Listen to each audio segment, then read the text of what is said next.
Hey Stan, this is one of a favorite topic of mine, and I guess it kind of relates to even stuff we were talking about before about wisdom and influence and civilization and what back.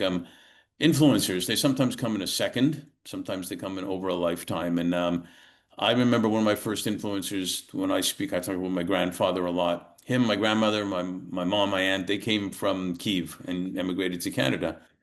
And but he used to take me for walks in the park in Montreal when I was about five. And one day I noticed, and he talked to everybody, which is probably where I get it from, that he did that. And one day I called him Zeta. I said, "How do you know all these people?" And he said, "Well, you see that guy over there?" And I remember him pointing, that guy over there. One day I smiled at him, and he smiled at me, and he came over like he's doing now. When we smiled, and we started talking, and then someone else saw it smiling and came over to us, and we started doing things together. And I'm thinking, as a 5 year old, which shouldn't be that complicated life in the first place at 5 year old. But I'm thinking, this is great. All I have to do is smile at people. And then you start getting older and you complicate stuff. But then you realize it's not complicated. A smile actually is even a big thing to physiologically, psychology, and whatever other ways impact people. So with that said, we've all had, I'm sure, many influencers. Can you share two or three people that have been influential in your life? Um, Two or three? Well, three immediately come to mind, actually. My father, Sure. my son, and my wife. Well, Um, if nothing else, that's a good strategic move. yes, absolutely. Um, uh, Definitely my father. He has been very integral into what um, look, my father, his story is what I consider my foundation for sure.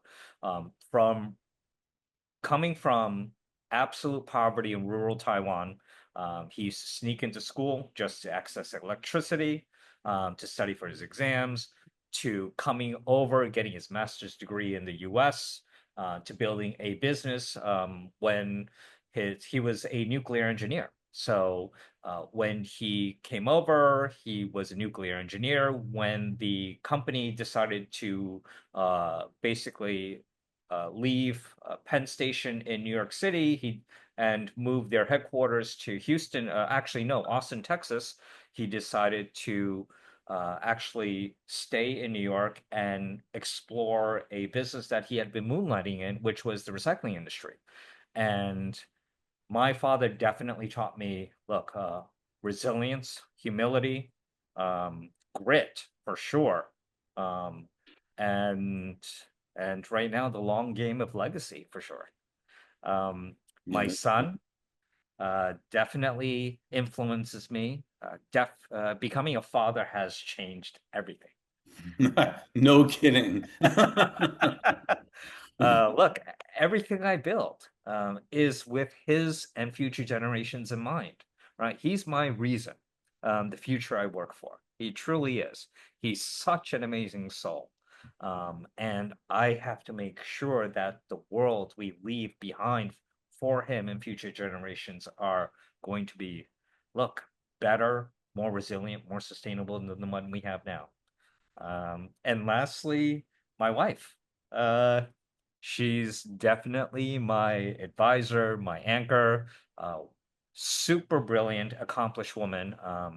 Definitely keeps me grounded in human connection and compassion. She is, I'm a pretty intense person, and she definitely keeps me grounded and adds so much levity to my life. I get caught up in systems and strategy, and she's brilliant. She's an attorney in her own right, but she she's definitely what I need. Well, there's a reason, we need more.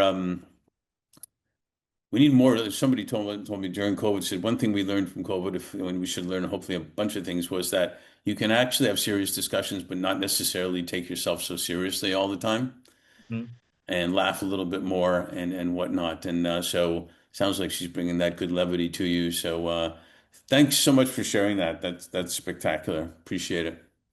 Absolutely.